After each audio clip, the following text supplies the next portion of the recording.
کوئی specific target کرنا مونال کو یا صرف اس کو بند کرنا جو ہے وہ مقصد نہیں ہے. تمام پورے نیشنل پارک میں کمرشل ایکٹیویٹیز کو ریگولیٹ کرنے کی ضرورت ہے, اور عدالت نے جو فیصلہ صادر فرمایا اس میں بھی جو پرنسپلز لے ڈاؤن کیے گئے ہیں وہ یہی ہیں کہ جی نیشنل پارک کو پروٹیکٹ کیا جائے, کیونکہ یہ آنے والی نسلوں کا سوال ہے.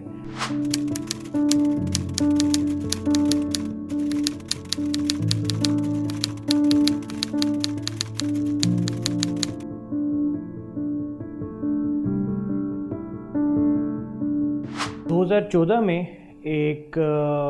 رینون سائنٹسٹ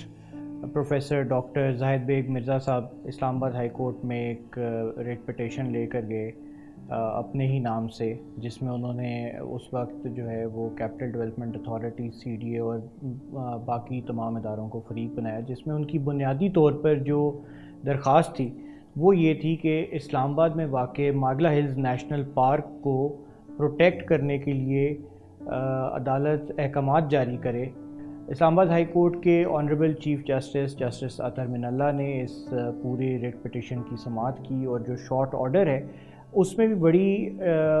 ڈیٹیلڈ جو ہے ریزننگ کے ساتھ وہ آرڈر فرمایا, اور اس میں ڈکلیئر کیا کہ جو اسلام آباد میں واقع ایک بہت فیمس ریسٹورنٹ ہے مونال کے نام سے, جو کہ ماگلا ہلز نیشنل پارک کے اندر آتا ہے, اس کو فوری طور پر بند کیا جائے, سیل کیا جائے. اور اس کو بند کرنے اور سیل کرنے کی جو بیسک وجہ ہے وہ یہ, ایک تو ان کی لیز ایکسپائر ہو چکی ہے,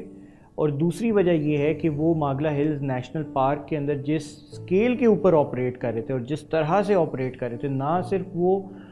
پولوٹ کر رہے تھے تمام انوائرمنٹ کو, جس میں ایئر پولوشن اور واٹر پولوشن تو سب سے گلیئرنگ ایک آپ کی پولوشن ہے, بٹ اس کے ساتھ ساتھ وہ وہاں کی وائلڈ لائف کو اور ہیبیٹاٹ کو بھی بہت شدید قسم کا نقصان پہنچ رہا تھا مونال کی ڈائریکٹ اینڈ انڈائریکٹ ایکٹیویٹیز سے.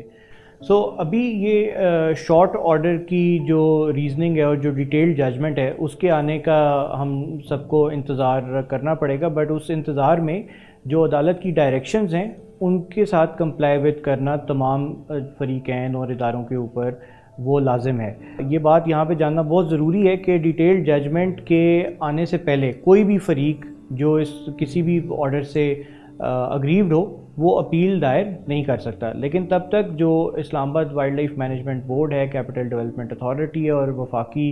حکومت ہے, ان کے اوپر ایک ذمہ داری عائد ہو گئی ہے کہ یہ نیشنل پارک سے تمام انکروچمنٹس, جس میں کچھ گاؤں بھی شامل ہیں, ان کو ریموو کرے, نیشنل پارک کو اپنی اصلی حالت میں جو ہے وہ واپس ریسٹور کرے. بالخصوص جو مونال نے جو اس پہ انکروچمنٹ کی تھی اور جو نیوی گولف کورس کی وجہ سے جو انکروچمنٹ تھی اس کو واپس جو ہے وہ ریسٹور کرنا ان تمام اداروں کی ذمہ داری ہے. اور ساتھ ہی ساتھ عدالت نے اس فیصلے میں سینئر قانون دان ڈاکٹر پرویز حسن کی سربراہی میں ایک امپلیمنٹیشن کمیشن بھی قائم کر دیا گیا.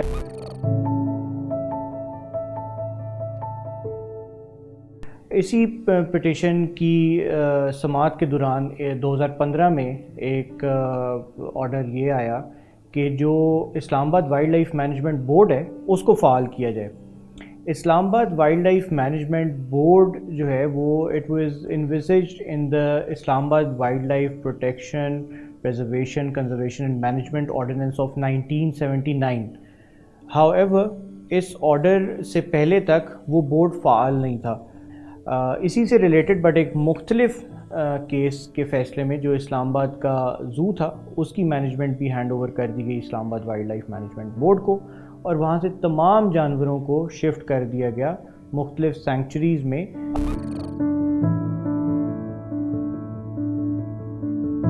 ابھی کووڈ-19 آنے کے بعد جب ماگلا ہلز نیشنل پارک میں واقع کچھ ٹریلز کو بند کیا گیا یا کچھ ٹریلز پہ لوگوں کا جانا کم ہوا, تو ٹریل 6 جو ایک ٹریل ہے جو کہ فیصل مسجد کے پیچھے واقع ہے,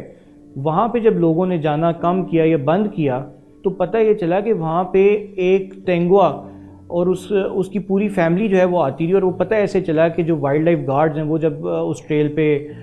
جاتے رہے اس کی پیٹرولنگ کے لیے, تو انہوں نے کچھ نشانات, پاؤں کے نشانات دیکھے, اور جب ان پاؤں کے نشانات کو اسٹڈی کیا گیا تو اس میں یہ شبہ ظاہر ہوا کہ شاید یہاں پہ کوئی تیندوا رہتا ہے. تو اسلام آباد وائلڈ لائف مینجمنٹ بورڈ نے پھر ادھر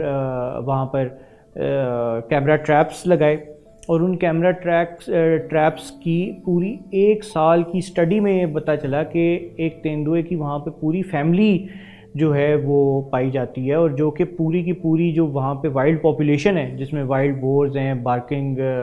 ڈیئرز ہیں, ان کو بھی وہ کنٹرول کرتا ہے. جو نیشنل پارک ہے اس کے اندر دنیا بھر میں اگر ایک درخت بھی خود سے گر جائے تو اس کو بھی وہاں سے ریموو کرنے کی اجازت نہیں ہے.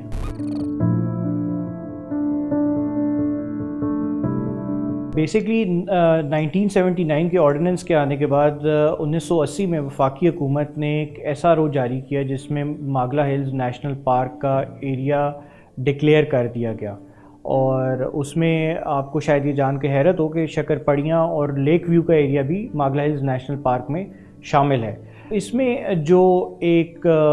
فوج کا ادارہ ہے, ذیلی ادارہ ہے, remount veterinary and farms directorate, جو کہ ماتحت ہے کوارٹر ماسٹر جنرل برانچ کے, وہ یہ کلیم کرتا ہے کہ 8603 ایکڑ زمین جو ماگلا ہلز نیشنل پارک کے اندر فال کرتی ہے وہ فیڈرل گورنمنٹ نے اس ادارے کو منتقل کر دی گئی ہے. اس آرگیومنٹ کے اوپر آنریبل اسلام آباد ہائی کورٹ نے جو فیصلہ جاری فرمایا ہے وہ یہ ہے کہ جو فوج کا کوئی بھی ذیلی ادارہ اپنے نام پہ زمین ہولڈ نہیں کر سکتا, کیونکہ آئین کے آرٹیکل 173 میں یہ لکھا ہوا ہے کہ کوئی بھی جو زمین ہے وہ یا وفاقی حکومت یا صوبائی حکومتوں کے نام پر رہے گی. فوج کا جو اس ماگلا ہلز نیشنل پارک کی زمین کے اوپر جو 8603 ایکڑ کا دعویٰ تھا اس کو تو مسترد کر دیا گیا, اور یہ تمام زمین ڈکلیئر کر دی گئی نیشنل پارک کا حصہ, جس کے اوپر سی ڈی اے کے بھی ملکیت ہونے کے دعوے ہیں. اور جو اسلام آباد وائلڈ لائف مینجمنٹ بورڈ کا اس سب کے اوپر موقف رہا ہے وہ یہی ہے کہ اسلام آباد وائلڈ لائف مینجمنٹ بورڈ کا جو ملکیت ہے, زمین کی ملکیت ہے, اس سے کوئی لینا دینا نہیں ہے, بلکہ جو نیشنل پارک کی مینجمنٹ ہے وہ اسلام آباد وائلڈ لائف مینجمنٹ بورڈ کا اختیار ہے, اور قانون کے تحت جو ہے وہ بورڈ کا اختیار ہے.